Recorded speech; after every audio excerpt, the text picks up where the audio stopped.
Magandang araw po, welcome po sa aking channel, Noob9 TV. Patalasasan po, meron po ba kayong mga properties na napapabayaan or non-performing assets? Plan nyo ibenta, pero wala kayong oras sa pagbenta nito.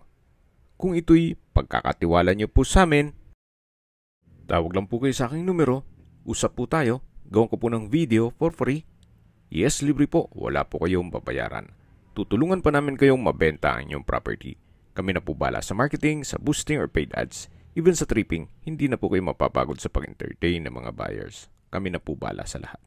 Tawag lang po kayo. Nandito po tayo ngayon sa Parañaque kung saan meron po tayong bagong video presentation. 4 na unit na brand new townhouse na may 4 bedrooms, 3 toilet and bath at 2 balkonahe, front and back. Meron din po itong garahe o carport. May promo po si owner na libre ang 3 aircon unit. Ito pong unit E o end unit ay meron po akong nakabukod na video dyan. May lot area po yan na 94 square meters at may floor area na 180 square meters. Ito pong unit D, naka-hold daw sa ngayon. At ito pong unit C, may lot area na 88 square meters at may floor area na 170 square meters. Ang unit B po ay may lot area na 77.50 square meters at may floor area na 140 square meters. Lahat po yan ay may 4 bedrooms, 3 toilet and bath, 2 balkonahe at 1 carport. With fence and gate at ready for occupancy po lahat ng unit. Okay, samahan niyo po ako. Pasok po tayo. Ito po yung garahe. At yan po yung balkonahe dito sa harapan. Ito pong garahe ay naka-tile flooring. At ito po yung main door. May sliding glass window sa gilid nito. At dito naman po yung living area o salas. Naka-ceiling cove design. May chandelier. Premium tiles ang ginamit dito sa flooring. Yan po yung sliding glass window. Napaganda po ng disenyo ng ceiling. At pulido po ang pagka-pintura. Quality po ang pagkagawa. So, ganun din po. Dito po naka-ceiling cove design. May pin lamps. Maganda kombinasyon ng kulay. At dito naman po yung dining area. Open lang po siya. Walang partitions. Kaya maliwalas. Dito po sa dining area ay malaki naman ang spasyo at dito po sa dulo yung formal kitchen. Ito pong formal kitchen ay meron pong wall-mounted cabinet and shelf. Then itong kitchen ay naka-quartz countertop, may stainless sink with faucet at kitchen cabinet. At ito naman po yung common toilet and bath. Dito naman po yung first bedroom na pwedeng gawing maid's quarter. Sa spasyo naman po, hindi naman siya ganun kaliit at hindi naman ganun kalaki. Ito po yung service area or laundry area na meron pong natural ventilation. Kaya kahit po dito sa dulo, hindi po mainit. Dito po ulit tayo sa formal kitchen at doon naman po matatanaw yung salas or main door. Ito po yung dining area at ito na po yung stairs or hagdan, concrete staircase, metal railing at handrail, at ito naman po yung hallway. Yan po yung 2 kwarto sa dulo na may access ito sa likod na balkonahe. Ito po yung unang kwarto na may present ko sa inyo. May wardrobe, from floor to ceiling po yan. Naka-tile flooring. Okay naman ang pintura. Then may access door dito. Papunta dito sa likod na balkonahe o terrace. Ito po yung tinutukoy ko kanina na natural ventilation papunta sa service area. Yan po yung kabilang kwarto. Mamaya po pupuntahan natin yan. So dito po sa likod, napakalaki pa po ng espasyo. Balik po ulit tayo dito sa loob. Yan po yung wardrobe. At paglabas natin, ito yung hallway. At dito naman po sa kabila yung pangalawang kwarto.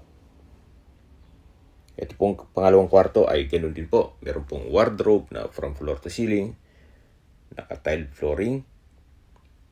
So, pulido naman ang pagkapintura, may sariling glass window o sliding glass window, at may access din papunta dito sa balkonahe o terrace. Pasok ulit tayo. So, check po natin yung common toilet and bath dito sa hallway. Ito pong common toilet and bath ay naka-tile bathroom wall, may overhead shower, at maayos naman po ang toilet fixtures. Check na po natin yung master's bedroom. Ito po yung master's bedroom. Napakalaki po ng espasyo. Then sa dulo po nito ay may sliding glass door papunta sa balkonahe o terrace. Naka-ceiling cove design, may center lamp, may pin lamp, at may sariling toilet and bath. May overhead shower, may towel rack, at maayos naman po ang toilet fixtures nito. Maganda disenyo at pulido ang pintura. Okay, labas po tayo. So dito po sa master's bedroom ay may dresser and drawer, may wardrobe, may vanity mirror. So, kompleto na rin po. Ang kulang na lang dito ay kayo at ang gamit nyo. Ito po yung tinutukoy ko na sliding glass door na may access dito sa balkonahe o terrace. Yan po yung tanawin mula dito sa balkonahe, at dito naman po yung garahe at steel gate. So, balik po ulit tayo dito sa loob. Yan po yung master's bedroom. Okay, habang naglilibot po tayo, discuss ko lang sa inyo yung difference between Unit B and C. Same concept, modern design, even yung floor plan, may 4 bedrooms, 3 toilet and bath, at 2 balkonahe. Meron din pong garahe, at may steel gate. So sa lot area lang po sila nagkakaiba.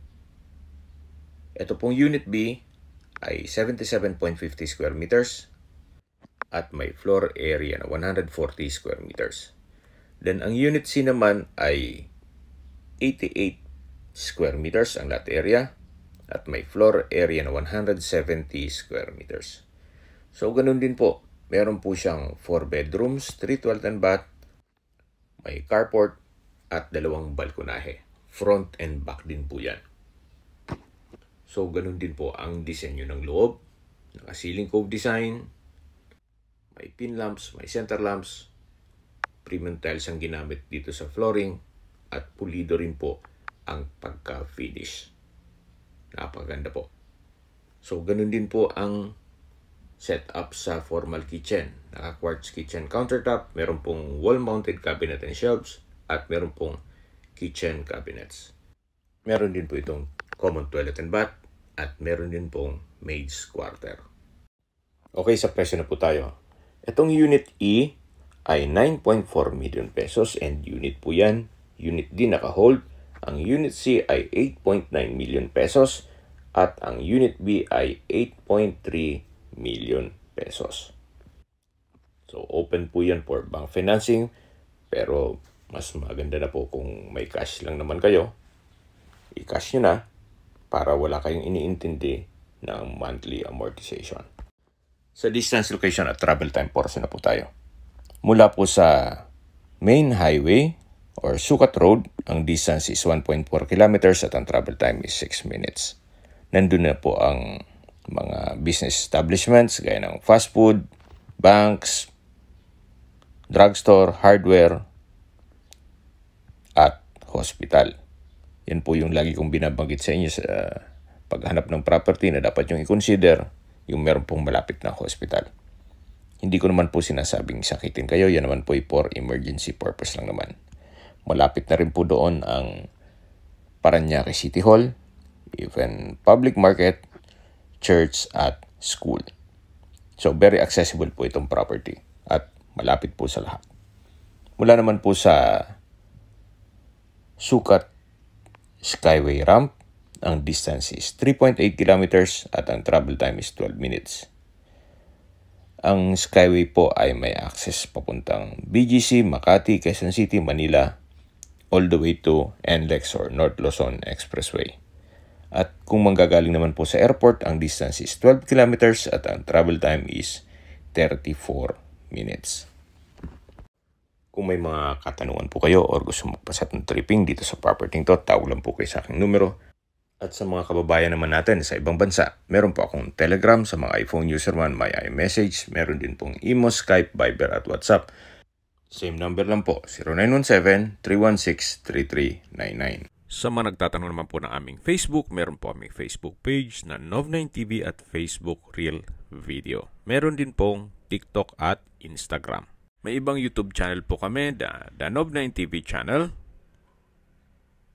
Nov9TV Listings, Nov9TV On The Spot, Nov9TV Updates, at Nov9TV House Rental. Sana po naibigyan nyo ang video presentation. Paki-like and subscribe na lang po sa aking channel para ma-update din po kayo sa aking future listings. Kung sakali po hanap nyo yung mas malaking sukat ng lupa, meron din po kami ibang listings na pwede nyong pagpilian. Huwag po kayong mag-atubiling tumawag sa amin. Then, let us know your budget para malaman namin kung anong property pwede naming ilog sa inyo. Sa lahat pong viewers, subscriber at nagtiwala po sa amin, salamat po sa suporta. Ingat po kayo lagi at yung pamilya. Maraming salamat po.